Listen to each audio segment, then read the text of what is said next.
that's that's the guys which do not understand that it's sport entertainment, and they run around with a big head like that, and they think they're the shit, but they forget that a lot of guys have to lay down for them, and they did the job for them that they can be up there. And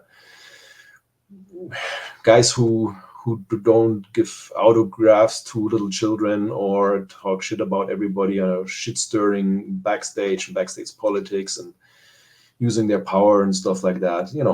Those kind of guys, or even bullies. As far as everyone always talks about this Paul Roma match of you from Superbrawl, I actually watched it, and it seems to me that there isn't really that much out of the ordinary for the match.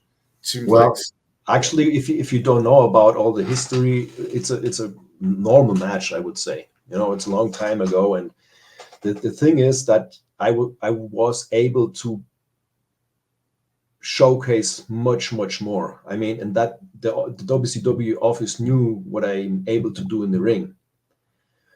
So they knew that Paul didn't want to work with me and showcase all that stuff. And that's why they were pissed at him. And because he changed a lot of stuff around, which shouldn't happen that way. But how everything went down was, in my opinion, the fault from the WCW office. I mean, the communication to Paul should have been better, I guess, and said, hey, listen, we really would like to feature this kid. We want to go with him there and there and there. And I think he felt that was kind of like a, how you say, penalty or punishment. Punishment, exactly, punishment to him. Because they didn't explain to him what the idea was with my character and where they want to go with me. So he ended up getting released not too long after that match, didn't he? Yeah, actually, we wrestled a couple weeks on tour against each other, and then he was released. Yeah, it was very sad because he was a really good talent. I mean, if he would have had a match with me like he did in Germany, and he would have worked with me, then I think it would have been more.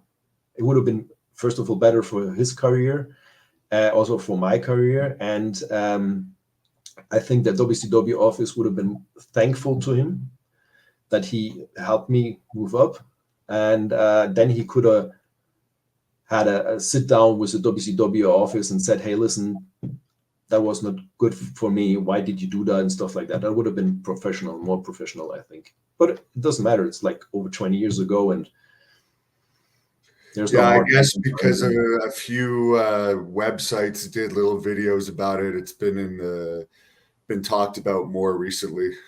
It's still, oh my God. There's nothing bad about that match. I mean, it was still, I think, a normal, good match, Yeah.